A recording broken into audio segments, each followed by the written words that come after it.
a presence in 14 countries, the Landmark Group has continued its aggressive expansion into Africa. Headquartered in London, the Landmark Africa Group has established its African footprint in over 4 African countries. Mr. Paul Onwuanibe, the Group CEO, is here to talk about Landmark Africa Group and its success over the years. Can you please introduce yourself and the Landmark Africa Group? So my name is Paul Onwuanibe. I'm the Group Chief Executive of Landmark Africa, and Landmark effectively is an integrated property service company. We're based in 14 different countries, headquartered in London at this point in time, and based across Africa. We're here to provide real estate services across Africa. There are commendable testimonials about Landmark Africa Group, especially with regards to the reduction of property risks of market entry for international companies. What factors do you think have attributed to your success over the years? From an organization point of view, we pride ourselves on sort of being for Africa, in Africa, run by Africans. So that's the first thing. So we understand Africa and we know Africa. The second thing is the only thing we do is property. So whether it's property advisory, property sourcing, property research and development, property building, property production is the only thing we do. And because we all sort of work, if you like, in the same room conceptually, we sort of advise each other. So that's the second thing. The third thing, I suppose the most important thing, is property is only as good as the people you put in it. And we have quite an extensive reach in terms of the types of people or types of organizations that we would like to see in our properties in Africa. Okay, so by the year 2020, the 4 fastest growing economies in the world will be in Africa, and that will result in a demand for real estate.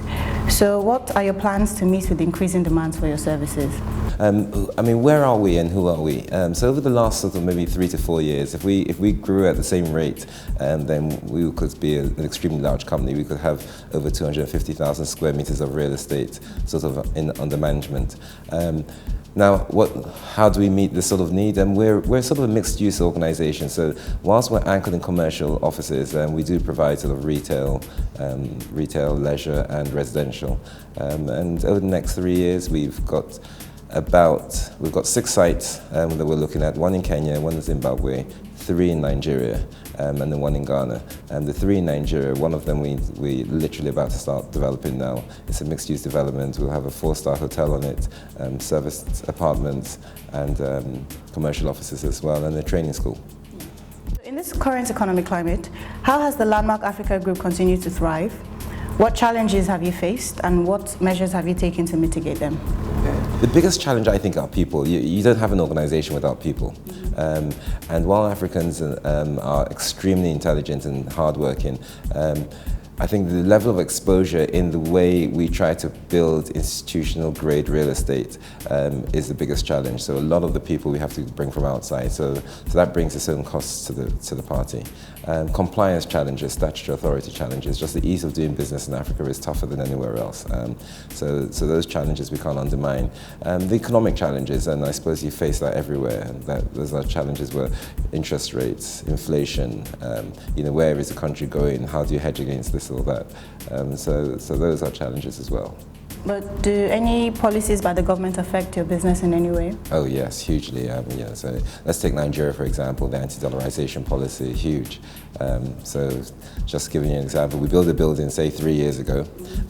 We rent it out to an anchor tenant 3 years ago. We choose a rent. It maybe costs us a little bit more because of supply chain. The government comes up with a policy where you can't charge US dollars. I've borrowed the money in US dollars. I have to pay back in US dollars. My client pays me in the local naira at an official exchange rate. I now have to take that money, buy foreign exchange on the parallel market to pay back the institutions I owe. So I'm 1/3 lost anyway. So literally you're underwater when you start. So there's sort of that. Property is a long-term game, and one of the things that I think African governments have to learn is to provide more stability, not just come up with sort of Mickey Mouse and laws all the time. And we see a lot of that. So what are your thoughts to the assertion that technology plays a vital role to the real estate sector, perhaps with a special focus on the research and development arm of the Landmark Group? Huge, absolutely huge. And because technology enables the world to be smaller.